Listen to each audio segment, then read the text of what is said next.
All of these are kings, all of them very, very different kinds of kings from very different political cultures. Kings and kingship will be the topic of today.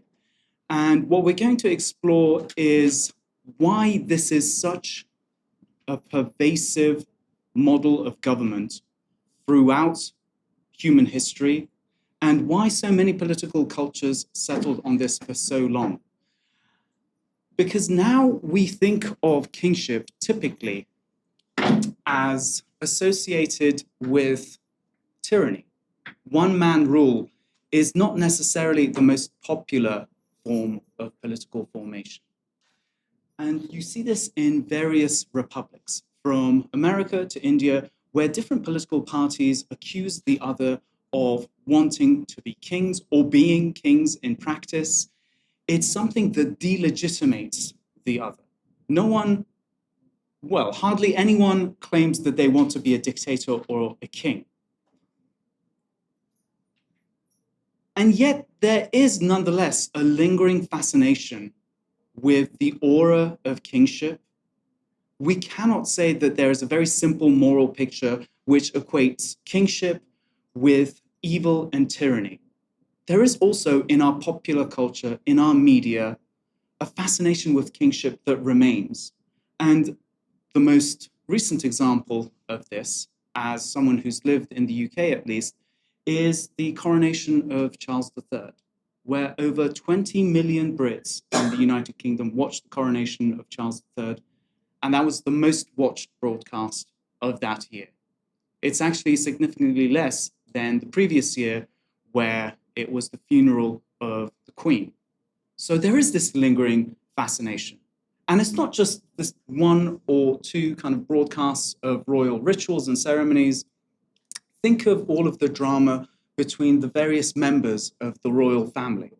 Think of how this is not just a British thing, but this kind of media, the book deals, the films, the autobiographies, all of these have an international market. There are many Indian fans of the British monarchy. There are many, many American fans, ironically, of the British monarchy. And there is, in our modern consciousness, also this perhaps guilty kind of connection with the aura of kingship that lets us maybe grapple with what kinds of ideas of kingship existed in pre-modern societies. Because pre-modern societies, it is the most common form of political state you will find, by far. One of the central components and foundations of a lot of these monarchies was the idea that the king ruled by divine right, or even that the king himself or herself, in some cases, was in some ways, or in an absolute sense, divine. The legitimacy of kingship usually rested, and in many cases still rests, on some kind of connotation with sacred aura and religious aura. The idea that that person is divinely mandated to rule, divinely mandated to pass that power onto his lineage. And this is something that we are going to explore in three different kind of cases to just really understand this in a comparative perspective. We'll go and start off first with one of the most powerful and impressive monarchies that formed in the ancient world in Africa. Egypt and the pharaohs of Egypt are a very good example of this, the sacred aura of kingship. All across the pyramids, all across those temples, you will find inscriptions in which the pharaohs have either a divine aura or are somehow metaphorically connected to some Egyptian divinity or another. Amun is the god deity, the king deity of the Egyptian pantheon, and therefore he was extremely popular. But there are many other gods which were either combined with Amun or were either the female kind of component where many female pharaohs gravitated towards. For example, Cleopatra claiming that she was the embodiment of Isis. The king was fashioned by his father Atum before the sky existed, before earth existed, before men existed, before the gods were born, before death existed. So encoded in this is perhaps underlining the legitimacy of people who are not mortal in the same way that their subjects are. These people have the right and the legitimate mandate to rule over the rest of us precisely because they are fundamentally unlike you and I. They are not mortal in the same sense that you and I are mortal.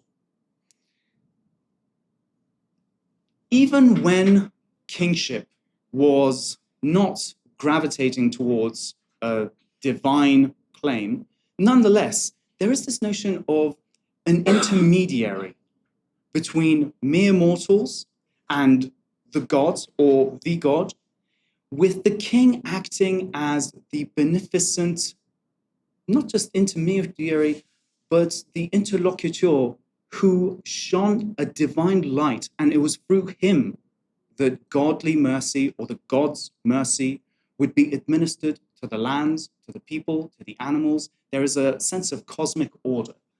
And in the inscription of the Persian king Darius the Great, you read, King Darius says, "We are called Achaemenids." He's identifying his dynasty. From antiquity, we have been noble. From antiquity has our dynasty been royal. 8 of my dynasty were kings before me. Here you get a very strong sense of kingship, not just as one person, but a chain of hereditary rulers.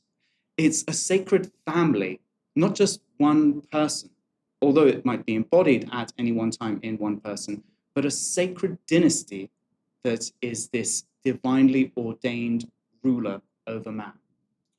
8 of my dynasty were kings before me, I am the 9th. 9 in succession have we been kings. And here you have the divine mandate articulated very explicitly. Ahura Mazda, in a parallel way to say Amun or Zeus, is the major deity of the Zoroastrian pantheon. By the grace of Ahura Mazda am I king. Ahura Mazda has granted me the kingdom. Ahura Mazda has granted unto me this empire. Ahura Mazda brought me help until I gained this empire. By the grace of Ahura Mazda do I hold this empire. So both in the acquiring and in the administration of the empire, the will of the divine is thought of and articulated as really the foundation of legitimacy for the Achaemenids. And of course, if we want to go to the Greco-Roman case, and later European kings will definitely draw a great deal from the Greco-Roman case, as will some Islamic dynasties such as the Ottomans, you have a very similar articulation, and articulations that kind of bleed into a lot of the old Egyptian and Near Eastern ideas and ideologies of kingship. Who is the person on the left? Alexander the Great. Why does he have horns? He has horns because those are the horns of Amun, the Egyptian god deity. The king deity of the Egyptians was identified with Zeus, and Alexander the Great, his kingship drew on the idea that he was the son of Zeus. He is born literally of the divine. Of course, leaving that, because we'll pick up that notion and we'll really kind of like go and examine the role of genealogy in and descent and ancestry in kingship as well. But putting that to one side for now, who is the person on the right? It's Augustus, the Roman emperor. This is the regalia and this is the dress of Pontifex Maximus, the supreme pontiff, the chief of the priests, which was inherently the imperial title. There is something deeply sacred about kingly authority that we see in almost all political cultures. It seems that in pre-modern times, and largely in modern times as well, think of King Charles III as head of the Anglican Church. Think of the King of Saudi Arabia as Khadim al-Haramain al-Sharafain, the custodian of the two sites, Mecca and Medina. Sacred religious authority and kingly authority seem to be tied and enmeshed and embedded in one another. And lineage and genealogy, of course, will play a very natural role in legitimating kingship. Like I said, the people who rule over us as kings, surely there is something inherent in them that sets them apart from the rest of us mere mortals. Surely there is something in their very essence and in their very ancestry that distinguishes them from the rest, distinguishes ruler from the ruled. This is something that they were very adamant on, and you see it in the chronicles, the court chronicles, the monuments, the inscriptions and epigraphs, the arts that they commission, the paintings. All of them are supposed to underline the unique and usually divine or divinely assisted ancestry of the kings. Just to take Iran as a good example of this, here you have the founder of Iran and the person who established the Sasanian dynasty in antiquity. On his coins, it is very explicit, Ke chehr az Yazdon dorad, who is descended from the gods. Now let's go from antiquity to early modernity. The founder of this time, the Safavid dynasty, who in 1501 becomes the imperial ruler. In his Turkic divan, he expresses a very esoteric claim to ancestry that ties him to the family of the Prophet and, of course, of Ali, the first of the 12 Imams. But these are not considered to be mere mortals. He's connecting himself to this dual mystical essence that is supposed to have predated existence. Biz ol ezelden var oluptur. Muhammed'le Ali'ye yar oluptur. We have existed since before the beginning of space and time and the universe. So their essence and their ancestry is something that predates the existence of the universe and of time. When Muhammad and Ali were made into one, were made into companions, the notion in mystical Islam at the time that Muhammad and Ali were composed essentially of light. These were not mere mortals in the same way that you and I are mortals. These were personalities that were formed on earth, but whose essence was a light that predated existence. And the light that was associated with Muhammad and the prophethood was the exoteric light. This is called the Zahir. And hidden within it is the esoteric light of Ali. And the fusion of these two was manifested in Ismail and his dynasty, whose ancestry set him apart from the ruled. The ruler has a sacred, mystical ancestry that is not divine, but is certainly not mortal in any conventional sense of the word. To go back to Egypt, there are ways of expressing this perhaps through allusion and metaphor. The temple that you see on the left contains murals and images that depict how Amenhotep III, the Great, came into existence. His father, Tutmos IV, is taking on the form of a god. Which god?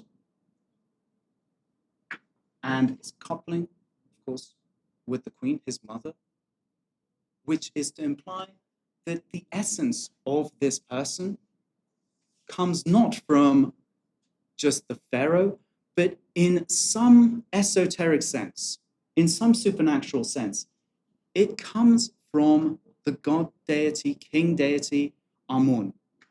So the ancestry is sometimes allegorically bound to some god or another, usually Ammon, and in some senses, when pharaohs claim to be the embodiment of Isis, of Ra, of Ammon, there is a sense that the supernatural and cosmic order of the gods finds manifestation metaphorically and sometimes literally. It's ambiguous and it's deliberately so in the pharaohs here in the mortal plane.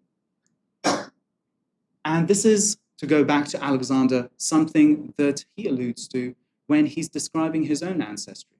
Olympias, his mother, he claims, was raped or taken, in different accounts, by Zeus, making him the son of the king of the gods.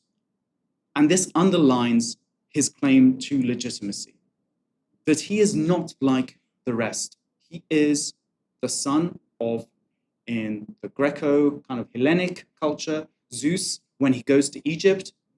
Of course, Zeus finds a parallel with Ammon. He is the son of Zeus Ammon.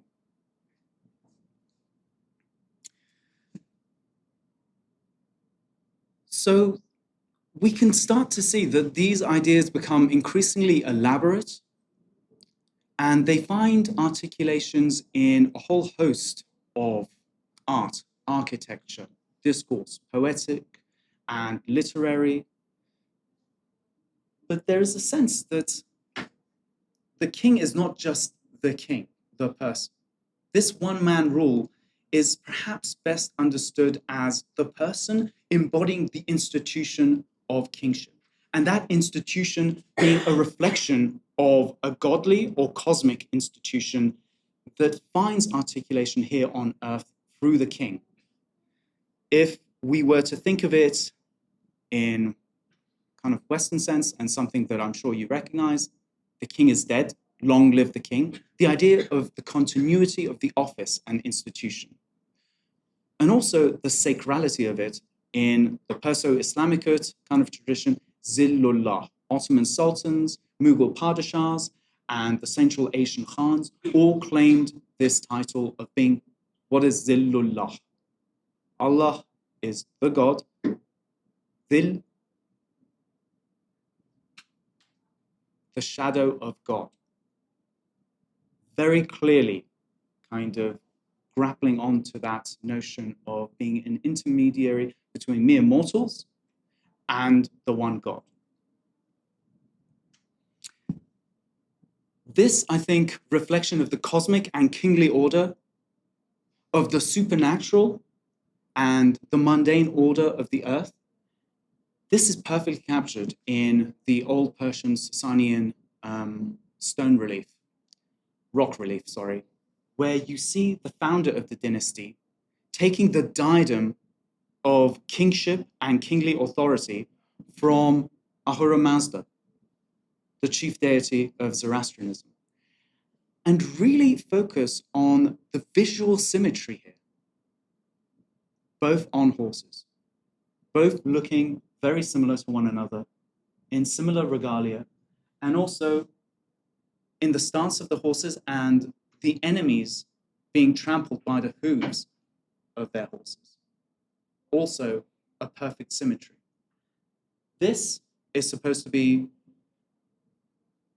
who do you think this is?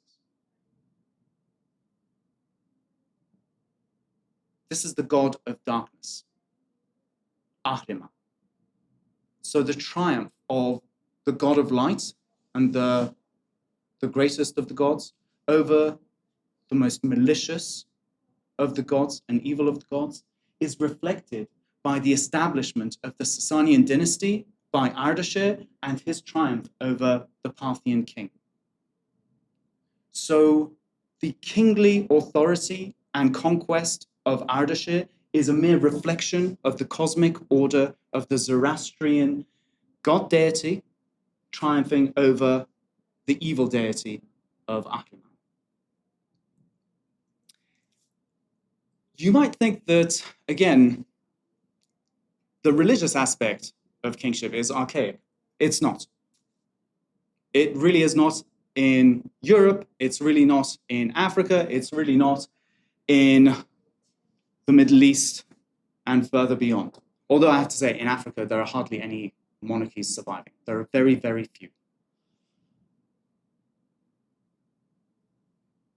What do you guys think perhaps distinguishes these different political cultures in how they establish a claim to divine kingship or divinely ordained kingship? Because there are very similar and parallel developments of this idea of I have the right to rule because of the cosmic mandate that I receive from the gods or the god.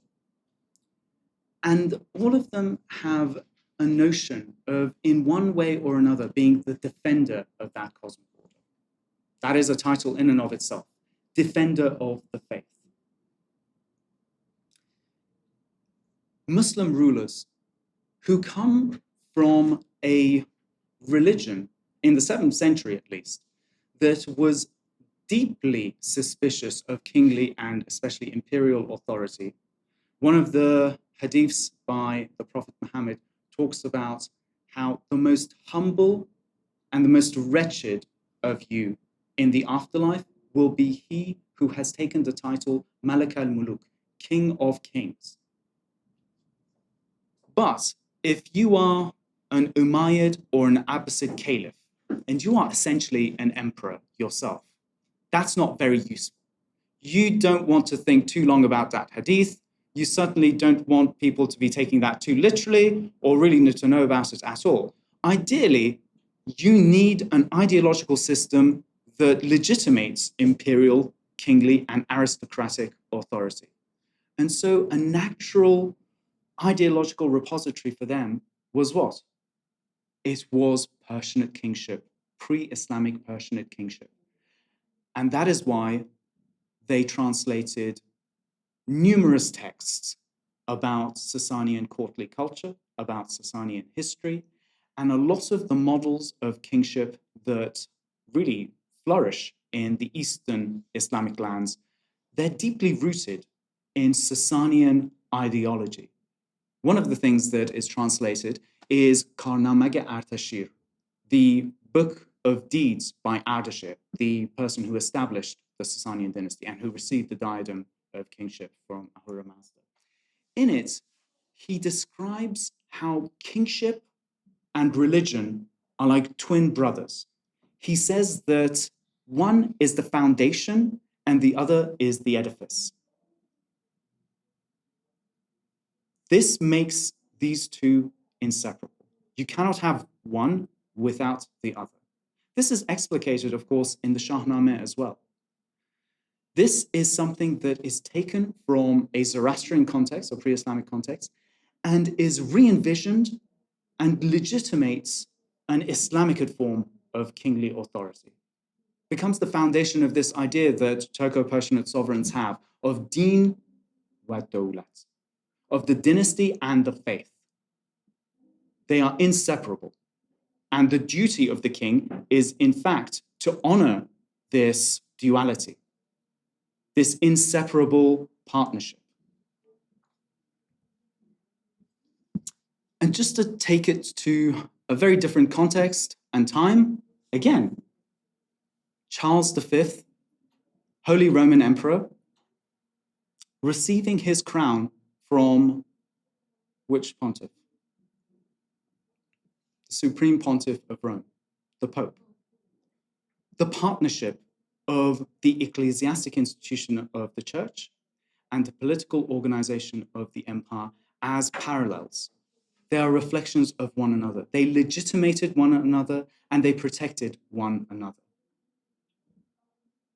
And it's something that again and again we see in China, we see it in the Middle East, we see it in Europe, we see it in various articulations of kingship, but also the notion of God-given law and also the king as a lawgiver. But it's not necessarily always the case that the king is the lawgiver in the sense that he establishes the law arbitrarily and he himself is not bound by it. In the Islamic world, you have the Sharia, literally meaning the path. It comes to mean essentially the laws, but what institution really gets to interpret the Sharia? It's not up to the king.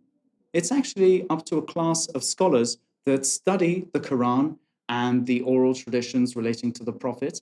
And they are the ones who eventually, after a tug of war with the caliphs, establish this credible place in the Muslim world as the successors of the Prophet in interpreting and understanding the Sharia, the will of God, the Kalamullah, the word of God, the Quran, and all of the traditions relating to the Prophet and his close companions. The caliph has to retreat from this, and the kings after have to retreat from this. They cannot pretend to be ulama. They have to work with the ulama and, at the very least, pretend to be protectors of the Sharia, pretend to be the promulgators of the law of God. They themselves do not set the law. They are just merely the obedient servants of the God, the one God in this case, and the ones who ensure that the Sharia is abided by. At least this is the theory. Sometimes the Sharia is leveraged by non-kingly authorities against the king, including by the ulama against the caliph or the king. And a pretty good example is Osman II.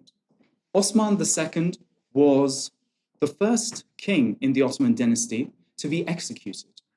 And it was largely by the encouragement of the ulama and by the sanction of the ulama that he was overstepping his bounds and he was transgressing against public interests and the law of God.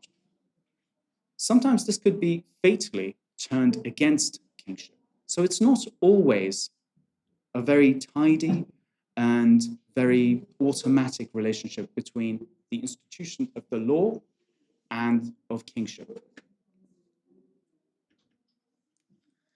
There is something to mention here. When we're talking about the person of the king and then talking about the institution of the king, perhaps one of the most influential thinkers is the German sociologist from the 19th century and the early 20th century who thought about these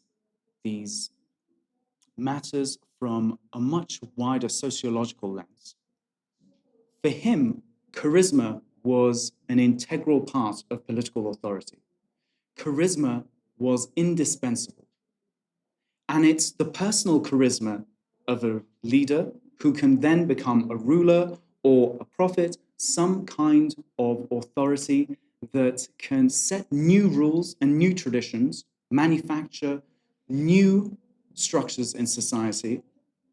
But then the successors of that ruler will seek to institutionalize the charisma of that person. There are people whose charisma and whose authority comes from their own personal conduct and does not rely on institutions per se. Then you have very clear examples of the opposite. I think modern papacy is a very good example, as is modern kingship. No one really knows who's going to become the next pope.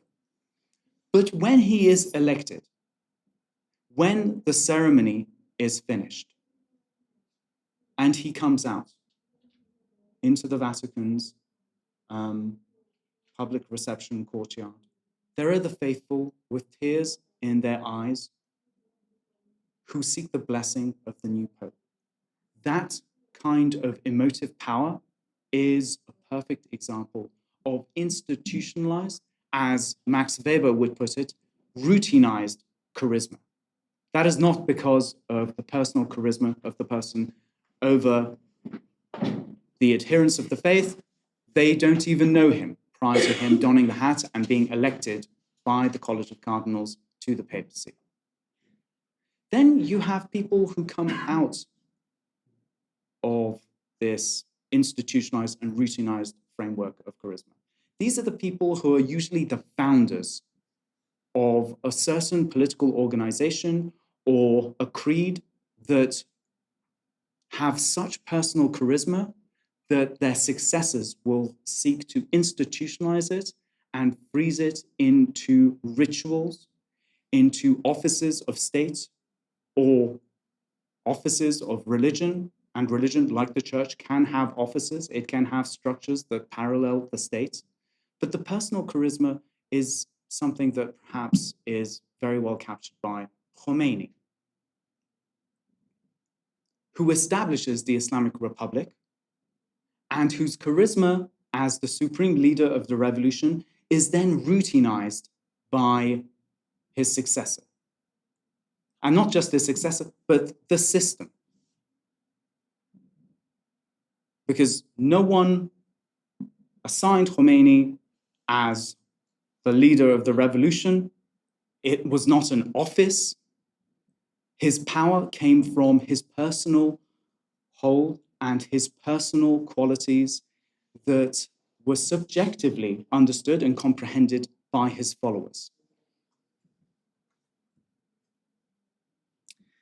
There is a very important thing to underline here, and that is the relationship between the king and the people. And this goes back to that modern distaste, perhaps, for this institution, that it's kind of connoting one-man rule in a way that is non-negotiated, in a way that is absolute, in a way that is unchallenged and unconstitutional. This is not necessarily the kingship that we see in many cases.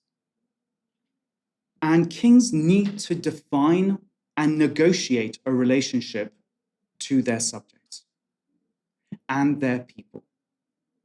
In fact, in the modern world, where we have an inherent kind of distaste for many forms of kingship as a political organization, kings have to be very careful, and they have to tread very carefully with their political language even, and how they describe the rule, the people. You will probably not see Charles III nor MBS talk about their people as their subjects. Even though this is a very kind of traditional part of pre-modern kingship, of the sovereign and the subject, the popular sovereign and democratic institutions of modernity and the values that have become universal have kind of made kingship much more coy and shy when it comes to expressing this very old, perhaps anachronistic view of kingship as sovereign and subject. One thing that we can kind of say is that this is not necessarily something that is just the case in the 20th and 21st centuries. You already kind of see this in the 18th and 19th centuries, where kingship develops in a different form. And actually, perhaps ironically to many onlookers, the king receives his mandate from the people. The king claims that he has the right to be king because he was elected to kingship. This is perhaps quite surprising.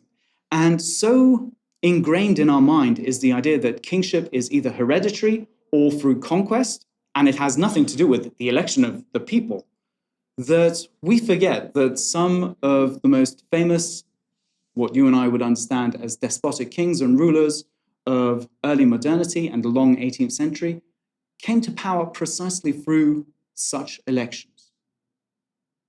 With Napoleon in early 19th century France claiming an election in which 99.94% of the population voted in favor of him assuming the imperial mantle.